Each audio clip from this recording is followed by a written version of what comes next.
Salam sejahtera saudara-saudara yang dikasihi Tuhan Yesus Kristus. Mari pada saat yang kita akan kembali merenungkan kebenaran firman Tuhan yang saya beri judul Yesus yang layak dijadikan penasehat.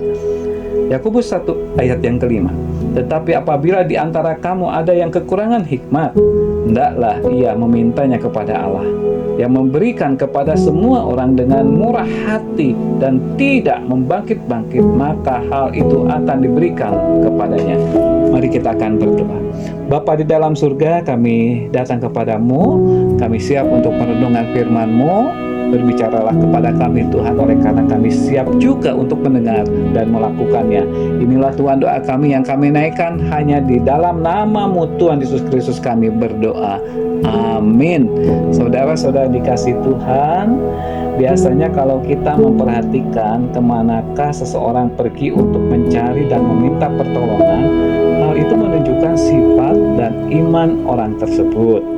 Ada orang yang pergi ke tempat-tempat khusus yang kiranya dapat memberikan jawaban atas persoalan-persoalan yang dihadapinya. Seorang yang bijaksana biasanya lebih suka membicarakan persoalannya dengan seseorang ahli, misalnya kepada dokter, konselor, atau kepada penasehat yang sudah terlatih.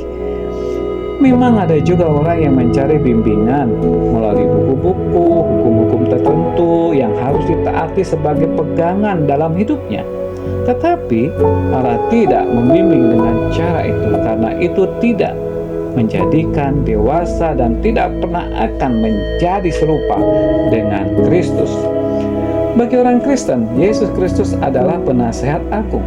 Kita perlu mengakui bahwa kita memerlukan nasihat Tuhan Yesus Kristus. Tentunya saya dan saudara memerlukan nasihatnya.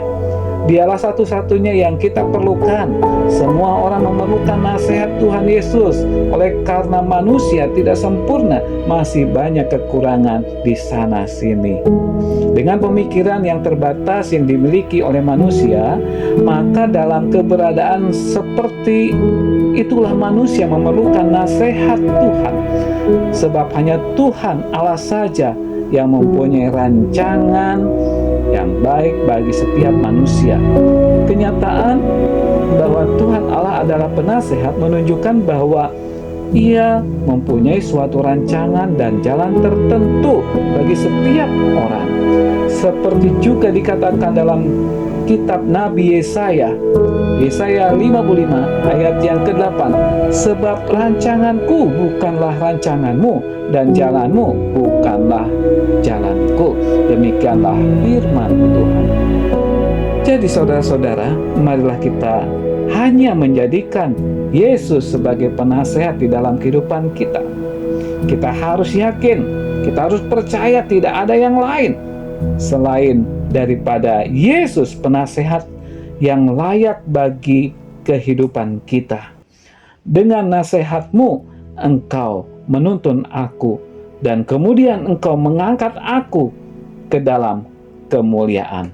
Saudara-saudara yang dikasihi Tuhan, marilah, walaupun saat ini mungkin kita sedang menghadapi persoalan-persoalan dalam kehidupan kita, ingat, Yesus layak dijadikan penasehat bagi kita. Mari kita berdoa. Bapa di dalam surga, kami mengucap syukur untuk renungan saat ini. Biarlah ketika kami menghadapi persoalan, pergumulan di dalam hidup dan kehidupan kami perlu bimbingan, kami perlu nasihat dan tuntunan.